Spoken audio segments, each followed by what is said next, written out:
gamitin yung Kalingap? Hindi ata, no?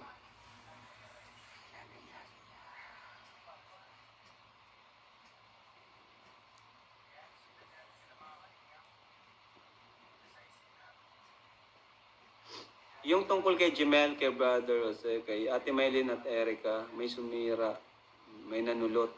Ano nangyari sa kanila, di ba? Wala na yata mga vlogs na viral. Opo, wala talagang forever. Walang forever talaga. Huwag tayong masyadong katiwala sa sponsors. Kasi hindi na habang buhay andyan sa tabi nyo. Sa tabi natin. Kalinga Prab, dapat ilapti mo si Joby sa iba, wag kay Ryan. Bakit naman? Bawal na po gamitin ng Kalingap. So yung hindi Kalingap, bawal na nilang gamitin yung Kalingap. No? Bawal lang gamitin. Kasi syempre hindi na nga Kalingap. Ang pangit naman nun, dala-dala yung Kalingap.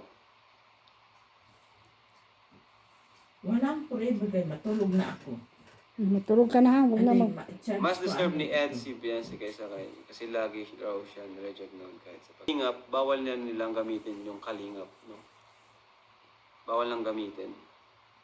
Kasi syempre hindi na nga Kalingap. Ang pangit naman nun, dala-dala yung Kalingap.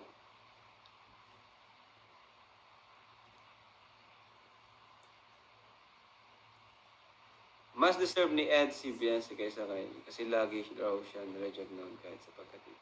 Bakit hindi na daw po pwedeng gamitin ang Kalingap? Eh kasi nga po, hindi na sila Kalingap. Ganun lang naman po yun. Di ba? Wala na sila sa loob ng Kalingap.